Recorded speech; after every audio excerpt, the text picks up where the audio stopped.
नमस्कार, मैं संजय पांडे और आप देखना शुरू कर दिए हैं दुनिया के रंग खोटा के संग। आज रविवार है। आज के दिन जैसे ही एक और रविवार के बारे में हम बात करेंगे, जिसको दुनिया खूनी रविवार के नाम से जानती है।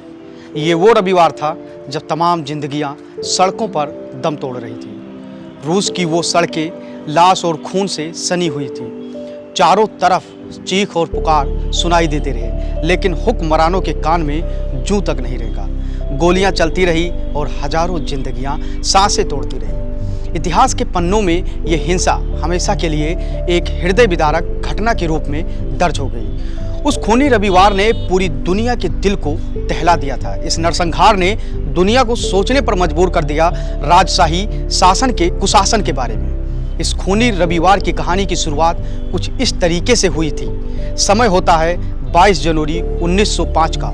तमाम मजदूर संगठन अपनी मांगों को लेकर शांति से सड़कों पर उतरते हैं। इस संगठन का नेतृत्व पाप गेपान कर रहे थे। मजदूर संगठन की मांग कुछ ऐसी थी जो उस समय के राजा को ठीक नहीं लग रही थी। कहा जाता है कि मजदूर संगठन की मुख्य मांगों में राजनीतिक स्वतंत्रता, व्यक्तिगत वफादारी, समान सार्वजनिक शिक्षा, आम जनमानस को भी सत्ता संभालने का मौका मिले, समानता का अधिकार मिले और चर्च को राज्य से अलग करना, गरीबों का कर माफ हो तथा लाभ के लिए युद्ध को बंद करने की कुछ जायज मांगे थी।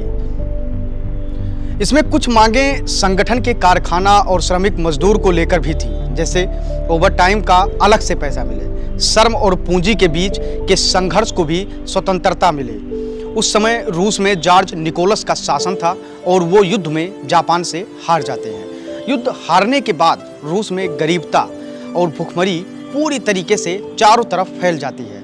वहाँ की आम जनमानस भी उस मजदूर संगठन के साथ प्रदर्शन करने के लिए तैयार हो जाते हैं। तमाम लोग रोटी दो का नारा भी लगाते हैं। इन सब प्रदर्शन को देखकर जॉर्ज निकोलस पूरी तरीके से अपना आपा खो देता है और अपने सैनिकों को प्रदर्शनकारियों के ऊपर गोली चलाने का आदेश दे देता है।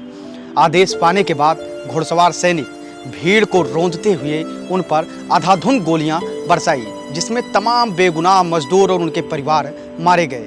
इस हिंसा में लगभग 4000 लोग मारे गए और तमाम मजदूर घायल हो गए। यह घटना रविवार के दिन को घटी थी, इसलिए इसको खूनी रविवार का नाम दिया गया, क्योंकि रूस की ये घटना इतनी खौफनाक थी जिसके बारे में सुनकर या देखकर आज भी मन विचलित हो जाता है। हालांकि इस घटना के बाद तमाम लोग इस आंदोलन से जुड़ते गए और बाद में ये आंदोलन सफल भी हुआ, लेकिन एक बड़ी खूनी हिंसा के बाद। अगले एपिसोड में हम फिर हाजिर होंगे दुनिया की एक बड़ी खबर को लेकर। जब तक के लिए जय हिंद, जय भारत।